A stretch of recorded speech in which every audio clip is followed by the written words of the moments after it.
Welcome to XLCR 32, the online news source for the Excelsior Project from the New York Council of Deliberation.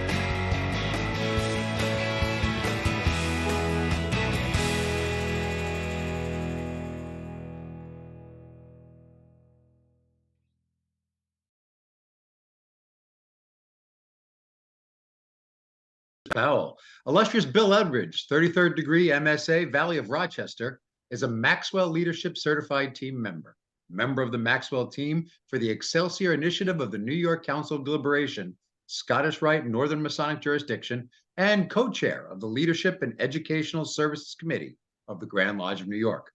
Illustrious Bill is active in the Valley of Rochester as a trustee and is the current District Deputy Grand Master of the Monroe Masonic District under the Grand Lodge of New York.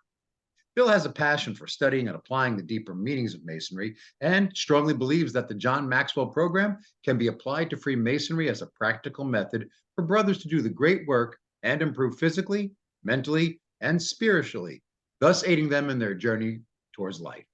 Professionally, Bill has over 30 years experience in new product development as a program and product manager of 25 plus large complex software and hardware projects, and is currently employed at L3 Harris as a lead project manager working on developing new communication products for first responders. It's a pleasure to welcome to the broadcast, illustrious Bill Edwards. Good evening, brethren. Thank you all for joining and being here tonight. I want to start off by saying it is so appreciative that you're here with me tonight for this discussion. And I'm here to bring value to you with what we're going to talk about. Let's see if we can. Tonight's program is the Scottish Rite and the John C. Maxwell program, and we're going to be focusing on living our Scottish Rite values. The idea behind this program was to take some of the teachings that John Maxwell has and apply them as a way to see them through our values. And see, when you present, one of the things is when you get nervous, you just got to breathe and relax because we're all learning together here. John Maxwell is an internationally respected American pastor, motivational speaker, leadership expert, coach, and author. In 2014, he was named the #1 leadership and management expert in the world by Inc. magazine. As members of the Maxwell Leadership Certified Team, we are licensed to speak, coach, and train using the John Maxwell content, resources, and materials. So what does that mean? Typically, when you go to a training program, such as a Dale Carnegie or even maybe attending a Tony Robbins, you go to that program and then you experience it, but when you leave, they maintain all those resources. What we've been able to do is partnership with the Maxwell Leadership Program to now become certified trainers so that we can bring those training materials back to both the Scottish Rite as well as the New York Grand Lodge.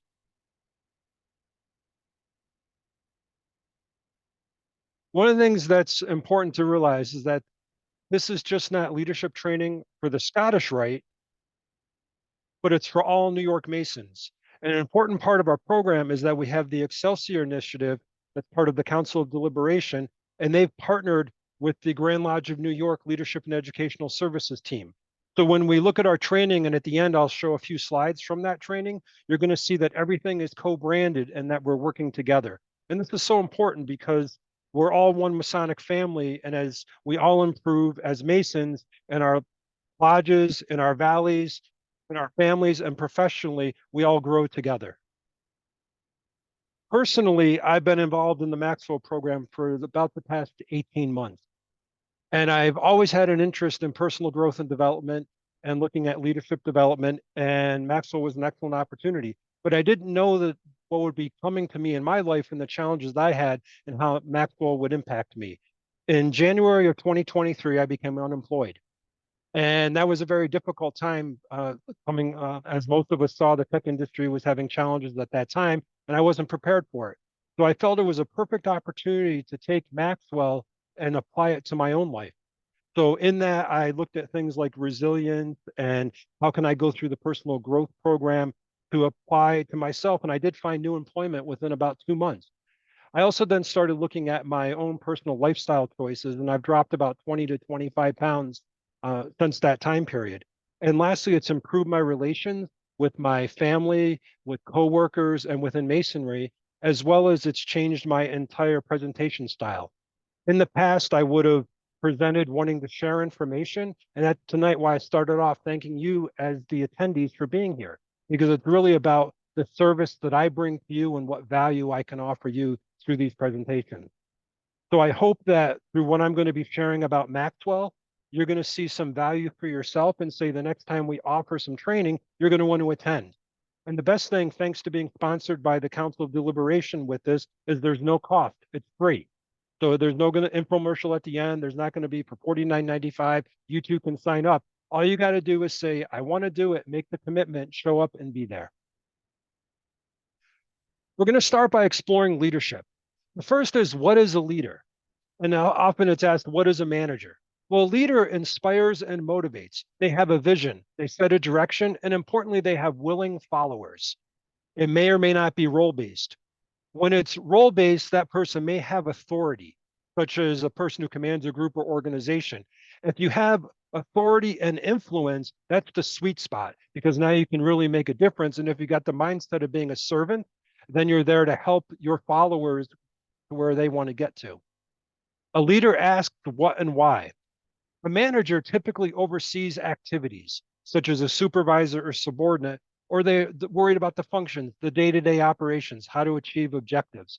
They typically ask, how should I go about doing it and when is it needed? The difference between leader and leadership is leadership is an art.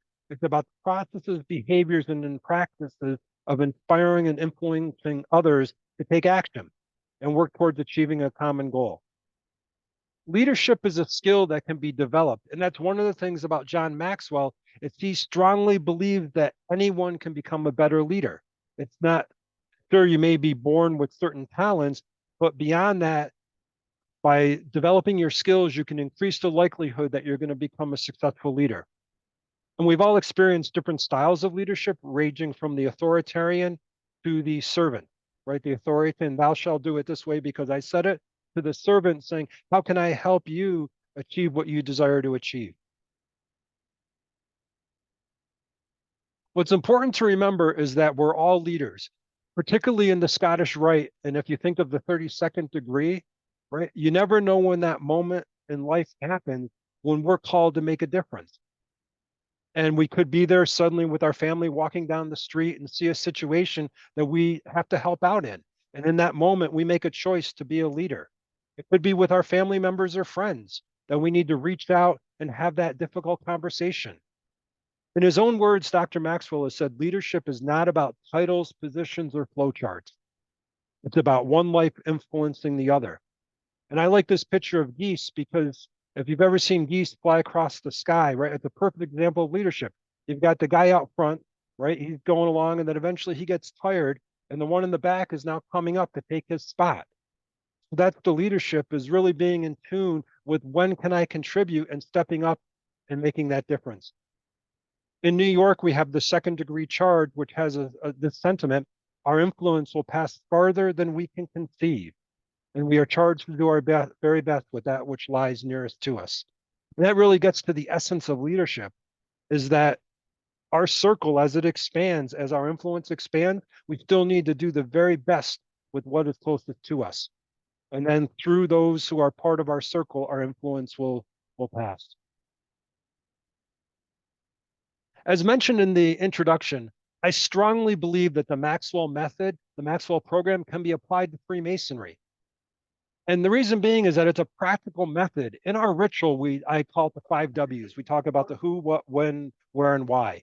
And we sort of go through and we explain a lot about the ritual and what it means. And we talk about the symbolism and different thoughts on that. But what's lacking is that intentional how of actually applying it.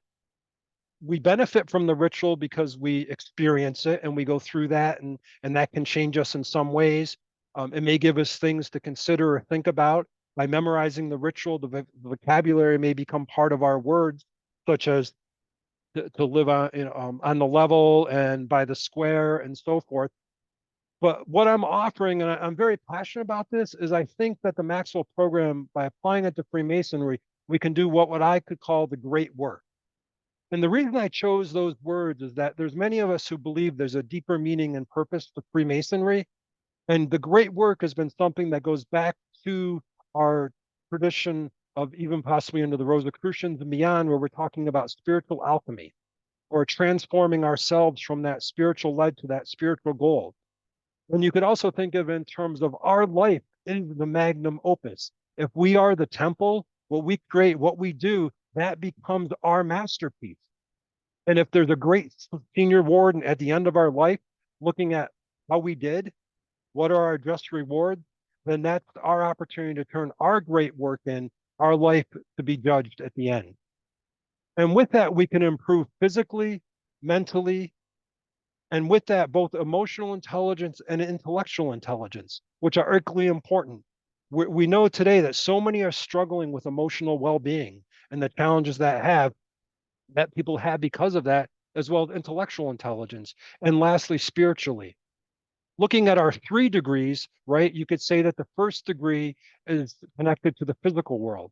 We talk about the universe and being as high as heaven, deepest from the surface to the center, and we talk about the Mosaic payment or that physical space. And then mentally, one way to think of it is that we move into our middle chamber or mind, right? And that is the space of emotional intelligence and intellectual intelligence, or we would call it the several liberal arts and sciences, and that we're affected both by the intellect, math, geometry, geography, as well as, for instance, music, which affects the passion. And then spiritually, which we know is deeply tied and connected to our 3rd degree, thus aiding us on our journey for light. As Masons, we all enter and we're asked, why did we come? But then when we leave, we've all now got that common purpose in that quest for more light.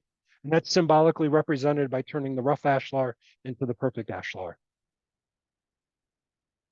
Now focusing on the Scottish Rite is often called the College of Freemasonry. And the reason being is that a college is a learning institution. And we have our primary goal is to promote learning and self-improvement. The Scottish Rite of the Northern Masonic Jurisdiction has 29 degrees, and they instruct us about 6 core values. In the presentation tonight, I'm going to focus on those 6 core values and how Maxwell can relate to those, and how we can go from, again, talking about values, thinking of them in a reflective way, to actually looking at ways that we could actually apply techniques to help us in living our values. By watching or participating in the cast for a degree, brothers are told the importance of reflecting on these values and how they may be applied to our lives. Reflecting on the Scottish Rite core values, if you're familiar with the Hutt's Great Academy, they have a download where it shows the degree assignment. So I'm just sharing this as reference that shows how there's the 6 core values and then how they're all tied to the different degrees. In 2010, in the Northern Light, there was an article about the core values. And what's important to know is that they're not descriptions of what men do. They describe how we should be. They're not strategies or maneuvers to achieve selfish goals. They're not tools by which it becomes a business advantage or relations to become an advantage in business relationships or life. They should guide us. So in a sense, they're aspirational. They're what we hope to become. So with that, some of our 6 values are reverence to God, justice, integrity, tolerance, service, and devotion to country. And now we're going to walk through those different values in relation to Maxwell. The first is the importance of learning. As I mentioned, the degrees themselves are an opportunity for reflective learning. So what you could do is you could create a journal. And after the degree, you could go back and you could write about it and say, this is what I witnessed in the degree. What impact do I think that has on my life? And then it's also I believe in Pennsylvania, they do discussion groups, for instance. So it's an opportunity for a valley to say, after the degree, let's talk about it. What do we think of that? So having those conversations helps reinforce what you just witnessed, what you just experienced, and thinking of ways to apply it. But we all know that knowledge is not enough. Right? Every time I go to my doctor, he gives me some good habits and good life choices to think about. But really to adopt those new habits or behaviors takes a lot of real work and effort. And as I put in the introduction to this, we have to go back. We have to go beyond the intellectual comfort of the armchair that we're all sitting in tonight, and we're talking about this more philosophically, to actually get clarity in the complex quarry of life. And that's actually putting these into practice. We're going to talk about tolerance in a little bit, and we all know the importance of tolerance, but then we've all seen some brothers get into some heated discussions around things where maybe they should be more tolerant. So the truth is, these may not be as easy as we think they are. And that's often the critique of John Maxwell, is we'll say, well, your writing is so simple and straightforward. And he's like, it should be, because everyone understands it. But then he asks, is it easy to implement? And they say, no, it isn't. And that's really where the real work is taking these simple concepts, but then applying them. And I've adapted a Maxwell approach to continual learning and growing as a process. And it's where you learn a little, you cry a little, you reflect and adjust, and you repeat. So it's important not to think of, I'm going to do this when I know everything, because that's not going to be the case. It's the opportunity that you're going to learn a few things, you try them out. How do they work? You reflect on it, you adjust, and then this didn't go well, this did go well, and then you repeat. And through that, you become that process of growth, right? That gets the momentum going. They talk about the flywheel, that you can start building on your successes, and then over time, you're going to see the growth and change happening. Why personal growth and development? I believe it's in the DNA of Freemasonry. And we ask that question, right? What have you come here to do? And I've adapted our ritual a little bit because I think it, for me, has a different answer. It's to learn, to subdue our discordant passions, and improve ourselves in Masonry. And here we're talking about the value of learning, but then when we talk about subduing our discordant passions, it's not every passion. Discordant means those passions that are not in harmony with what we hope to accomplish. So I think it's important to reflect on that. Sometimes it's okay to be angry. It's okay to have those feelings. It's that we're in control of that anger. That anger is not in control of us. That we're able to self-regulate and manage that. And by using the philosophy and teachings of Masonry, we're improving ourselves. Apprentice comes from the old French, apprendre, which means to learn. So as apprentice, we're here to learn. And we are builders, as I mentioned, of a physical, mental, emotional, and spiritual temple. In the ritual, will say that we are a temple of living stones. Again, it's that idea of there's the lodge, but then some will speculate that we're representative of the lodge. And we become that living stone or that living temple that we're trying to perfect by going from rough ashlars to perfect ashlars. And I often look for alternate meanings of words. So perfection, yes, it means without blemish, but also it means wholeness or being complete. So when we think of rough to complete ashlar, or rough into the fullness of who we are ashlar. When they talk to Michelangelo, it wasn't that he created what was within, he found and saw within the stone what was already there and just broke off the corners. And that's much, I believe, that completeness is already within us, and that we're removing those rough pieces to bring that out so that it can shine. And as leaders, we must continually grow and develop. If we have followers behind us and they say, if you're a leader and you don't have followers, you're just going out for a walk, right? So you have followers, you need to be growing and developing so that you're improving, so you're challenging your followers to do the same. They say that all, boats can rise if the tide comes in. The same can be applied in many ways, but it's that idea with leadership that if you're becoming a better leader, you're going to rise with everyone else, particularly if you're focused on servant leadership and how I can help them rise with me.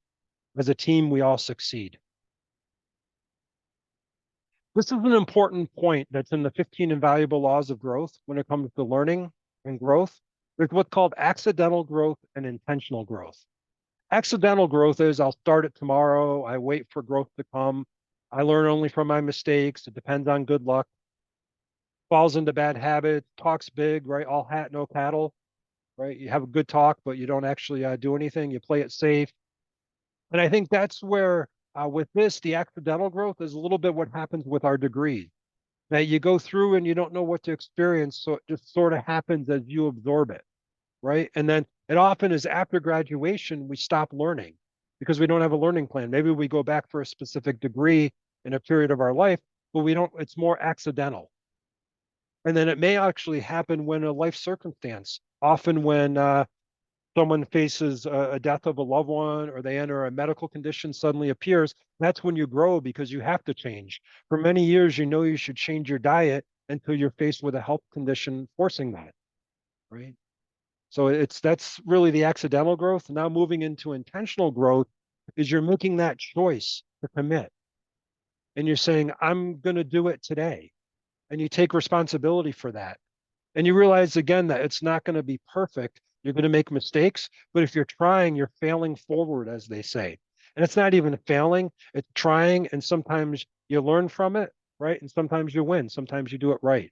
But the fact is that you're actually doing it, and that you're trying to do good habits, and you're fighting for those habits. So it's just a mindset of, am I going to intentionally make it happen? And then an important part of this is developing your personal growth plan. And this is something when we do the training, we would take you through and talk to you about, because in Lodge, they do a trestle board that we often ask them after, have you created your trestle board for your program for the year? But as Masons and Scottish Rite Masons, have we really thought about our personal trestle board? What are we going to do for our personal growth and goals, such as soft skills and hard skills? And you can create, as I mentioned, a personal growth journal, talking through that. With Maxwell coaching, we have a model called the AOOA framework. And what that means is that you set your agenda, that's your goal or what I want to accomplish. And then you think about your obstacles, right? Where am I at? What challenges am I going to face? Is it realistic? If I suddenly want to go out and run a 100-mile road race, that's not realistic, right? So your goal should really be, it can challenge you, but it also has to be based in reality. And then you look at what options you can choose. And then lastly, you commit to taking action. And that's the most important piece, is you say, I'm going to do it. No matter how small of a action that is, you're actually committed to doing it. And then growth is a lifelong journey. It's not a destination. So much like we're seeking light, right? That's that other question we're asked, where are you going? And you're in search of light. Now that's become a journey for something that which is lost. So the first value we're going to talk about is integrity. And I pulled up a document from the Scottish Rite where they talk about living our 6 values.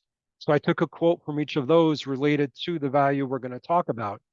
So the aspect I took from it is, as Scottish Rite Masons, we strive with authenticity and humility, develop our personal code of honor and of self as a men and as Masons. So I offer a couple Maxwell quotes related to integrity. The first is, having good character does not ensure that you will be successful in life or leadership, but you can be sure that having poor character will eventually derail you personally and professionally. And that came from the book, Developing Leader Within You. So again, think about that, right? It doesn't guarantee success. We've all seen where someone makes poor character choices over time, and that becomes their pattern of behavior or habit, and it has derailed them. One of the things I thought was interesting is that Maxwell offers 4 dimensions of character. So we'll often say that character is important, but then he goes to define how he sees it as the aspect of character that a successful leader embraces. And the first is authenticity. And he said that there's 2 lines in our lives. There's lines of success and lines of failure.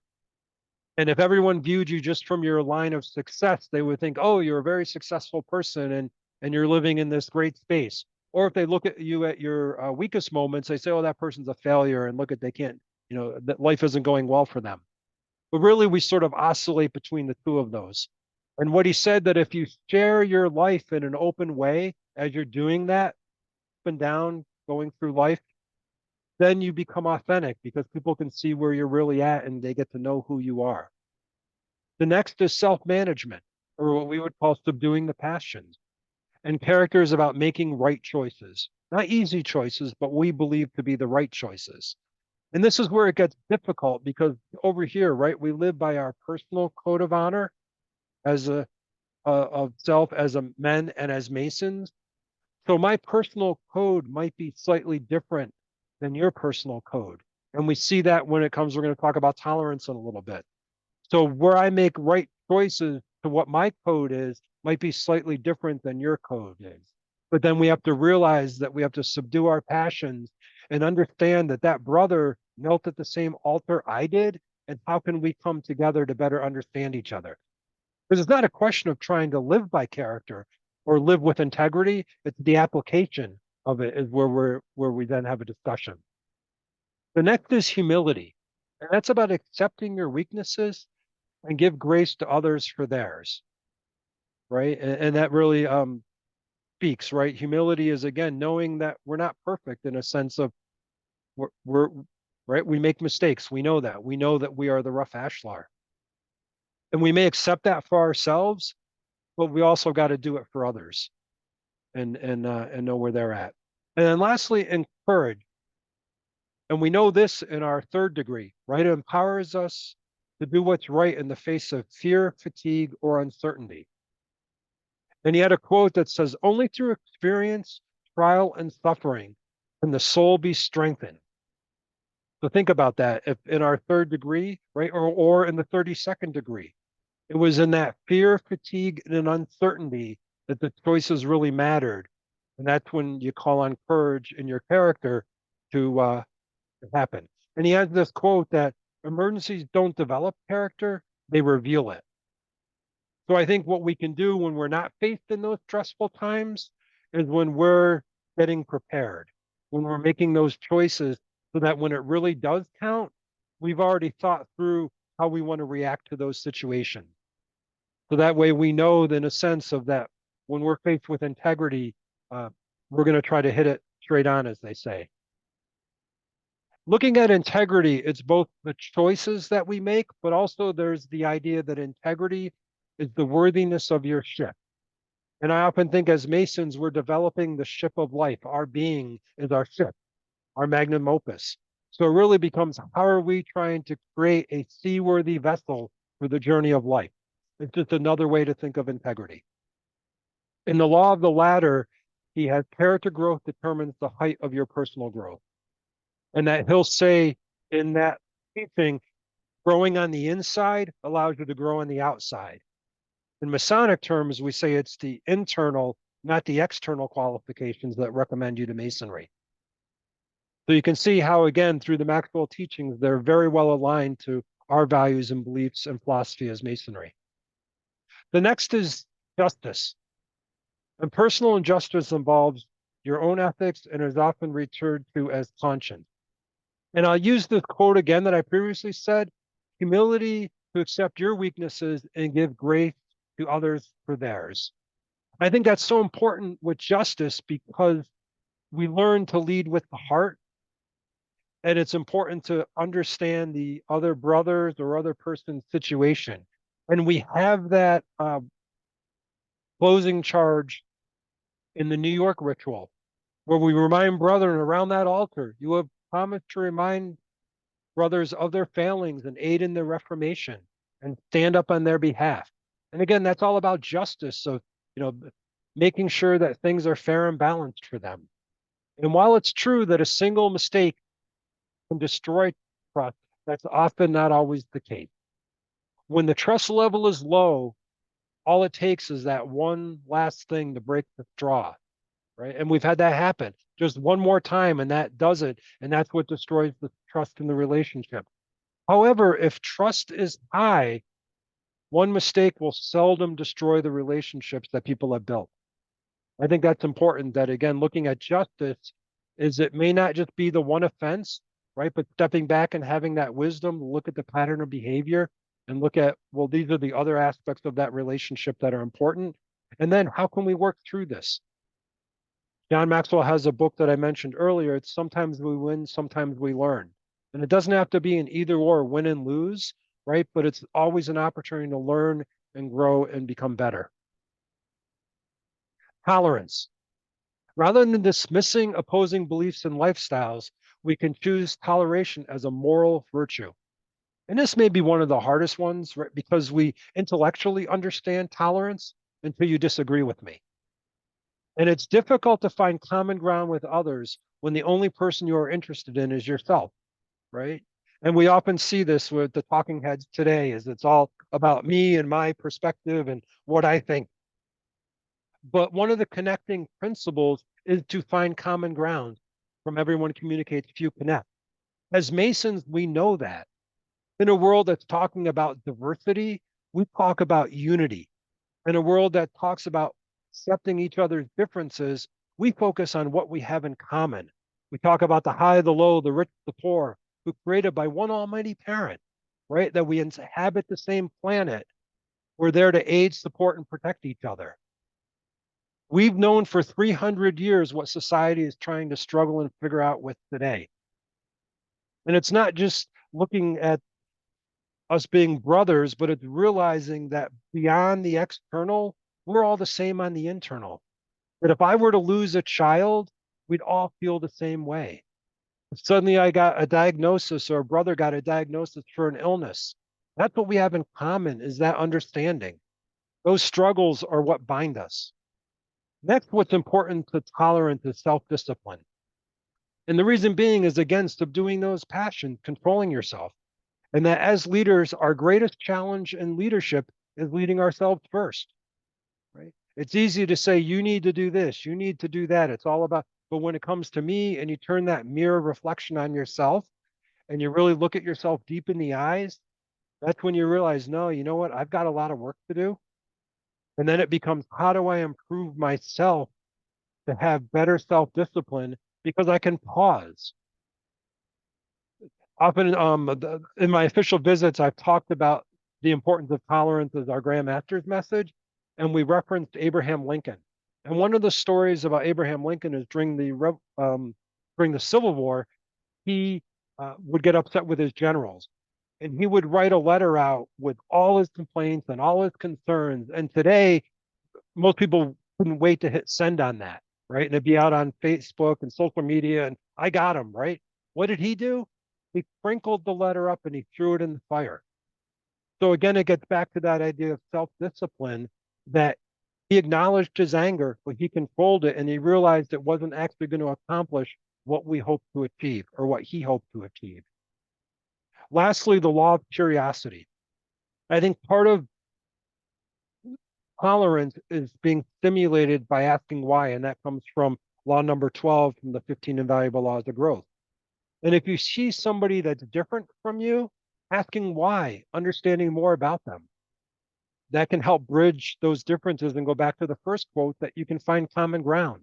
And once you've found common ground and you're connected, now you really can be tolerant, because now you have a bridge that you can bring everyone closer together. The next is service. And this is easy for Masons, because by our very nature, we live to serve our brethren and our communities. It's part of what calls us to Masonry. In the craft degrees, we have brotherly love, relief, and truth as our principal tenets. Relief being another way of saying service. And the heart of leadership is based upon serving others, not ourselves. And that's the idea of servant leadership, and that comes from developing the leader within you. Servant leaders define the success of others as their success. Let me say that again. That's success is not about what I accomplish. It's about what I can do to help others succeed. And that's the first of the 4 items. So it's what I can do to help others succeed. And then what do people need from me daily that they may not want to ask? So again, thinking beyond my own need, staying on my own cell phone, living in my own bubble or my own circle, but actually looking beyond myself, transcending myself to look at others, particularly that I lead, to say, how can I help you? What are you afraid to ask me for? What might I be able to do that's going to make your life different or help you? And then what can I work on that will help me serve people better? So what can I do to improve myself to help others? And then how will I know that I'm serving people well? And those are just some reflective questions that we go through as part of the developing the leader within you. The next is devotion to country. And the quote started with pride, and we all feel pride, particularly of being the United States of America, and we certainly celebrate our veterans and our active military servicemen and women who are right now protecting the freedoms we have, and we're so thankful for them. But devotion to country then had another part to it, that it's standing up for the rights of our fellow Masons and our fellow citizens. It's having the courage to hold our leaders accountable to our founding fathers' ideals, no matter from which side of the aisle they come from. And I think devotion to country is by practicing all of these core values, we can become active and engaged citizens, both in our country and also as citizens of the world. In the Fellowcraft Charge, which I've referenced a few times tonight, we talk about family or the household, right? And then we talk about decisiveness. We talk about, again, that the idle chatter in the community and the disruptions that that can cause, or the city where we're not looking to become a place of prosperous growth, or a country, or a state, right? And that a state is more focused on its divisions than finding what it can have in common for unity. So within our charges and then within the Maxwell teachings, they help us then live out our devotion to country. And the last, but maybe the most important, is our reverence for God. And what John Maxwell offered in his statement about vision is it's going beyond ourselves. And when we think about our vision, it's looking above you and saying, what does God expect of me? And it's having those quiet reflections that it's not just about what I want to do or maybe even what my team wants to do, but bringing in that aspect of faith or transcendence or spirituality or however you choose to reflect upon it, to be open to that. And there's a quote that I found very interesting, is that God's gift to me is my potential. My gift back to God is what I do with that potential. And sometimes we focus on what is my passion or what is my purpose, and we get into these philosophical ideas. I think passion for me is I have energy that I want to pass on all to you. I'll be honest, tonight was a little harder because I'm staring at a blank screen. When I'm in front of an audience, we can all feel each other's energy.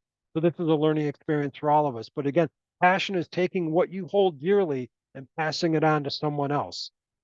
And purpose, again, is taking a concept that you find meaning in.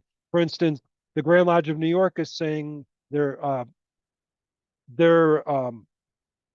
purpose is saying that it's a place where men build meaning, right? And that's what we offer the world within Masonry, as a place that you can go find real values, where things that we walk the talk and try to stand and for what we stand for, and then the opportunity is to apply that.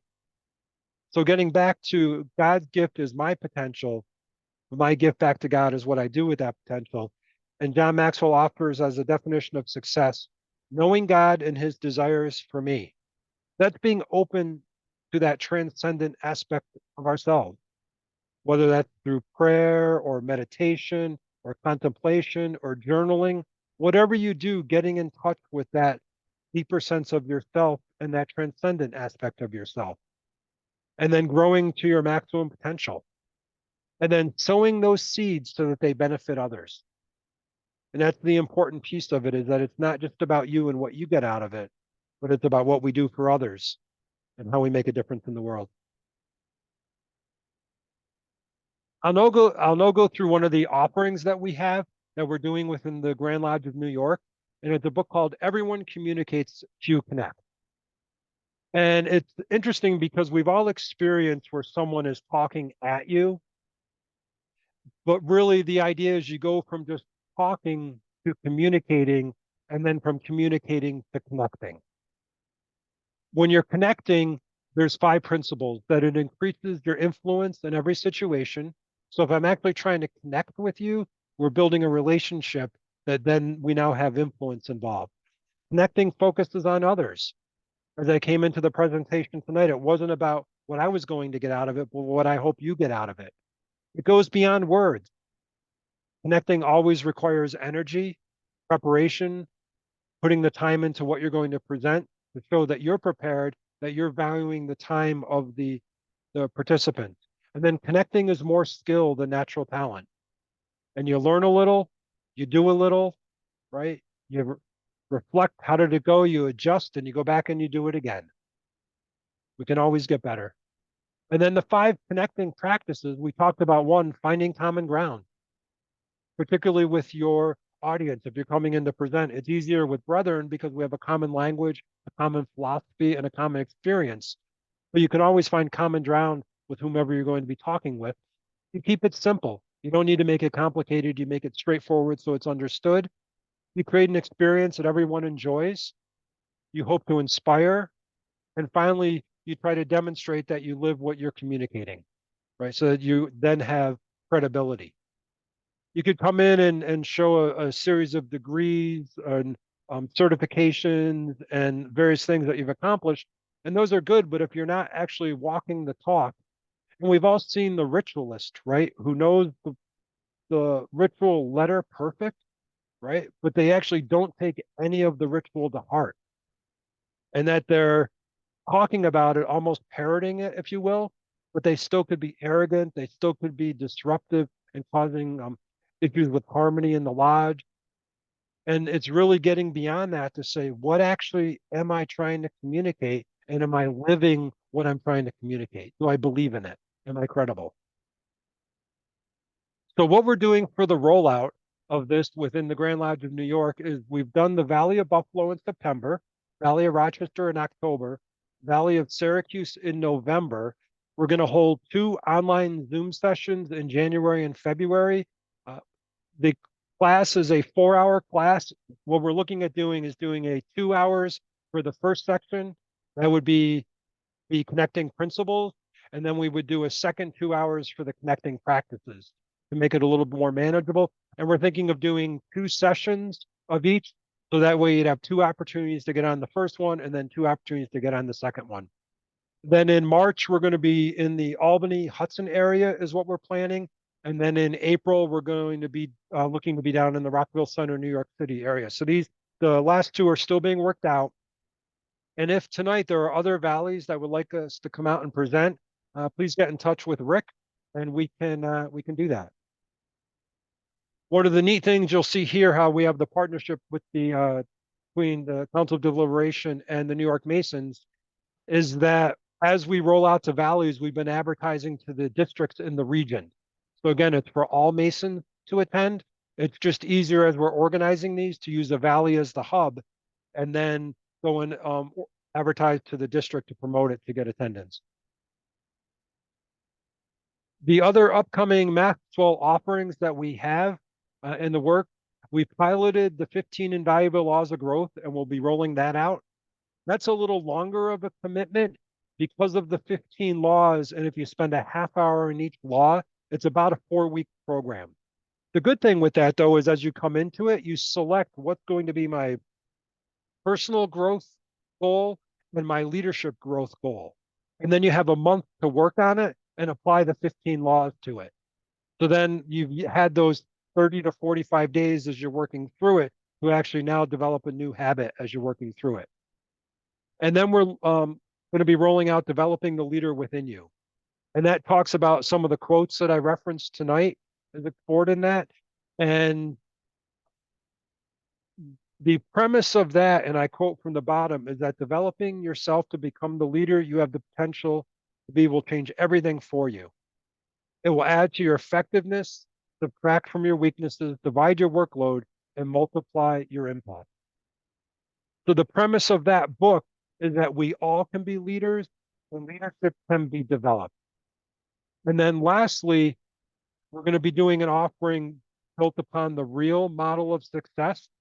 So what real is, it talks about relationship, which are, again, how we interact with others, equipping, it's giving others the skills to accomplish what they need to accomplish, the importance of attitude and leadership.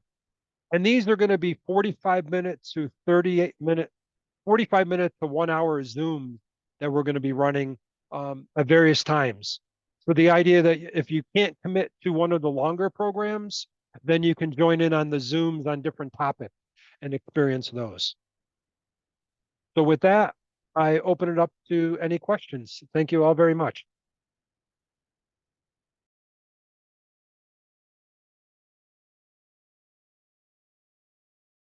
We got a couple more questions. This Sure. is from Murad. It says, is Maxwell certification something usable in professional spaces? I'm not familiar with it previous till tonight. I'm in the learning and development space. Yeah, Bill, would you like to answer that? Sure. So with Maxwell certification, if you're sponsored by an organization or a company, the certification goes with you as an individual.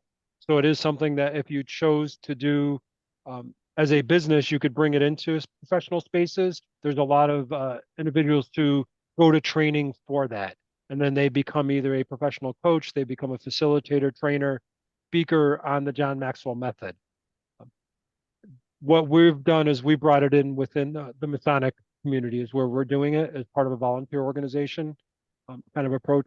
And then it does help you as well. So if you're looking to develop your own personal skills and grow your own personal development, then that would help you professionally with it. He is recognized as a leadership guru, I guess is the word, right? Very so he's well known within that space for his writing on leadership and personal growth and development. We have another question from Michael Smith. What is the best recommended option to get our hands on the books?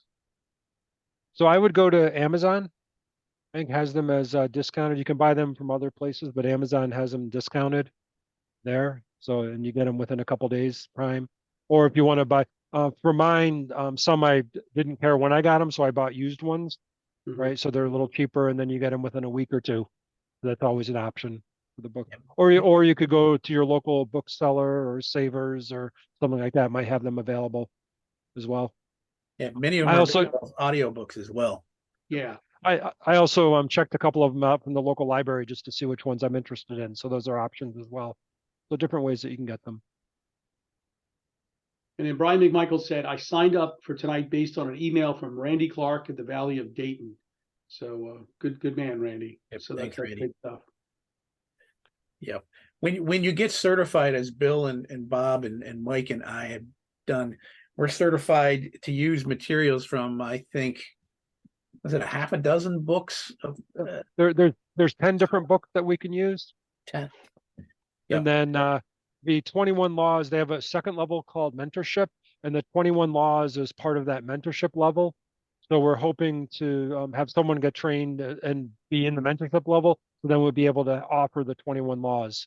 And then they have something called the executive level, and that's when they have the laws of teamwork as one of the books and training offerings available in that.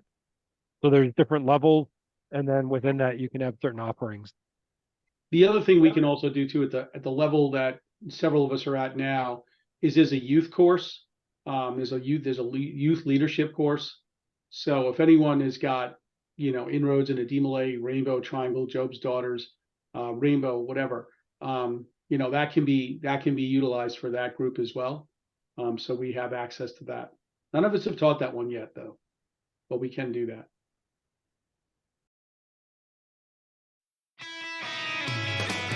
Thanks for spending time with XLCR32. The experiences, comments, opinions, and views shared on this program are those of individual Freemasons and do not reflect the official position of any Grand Lodge, Concordant, or Pendant body. Until we meet again, keep on reaching higher.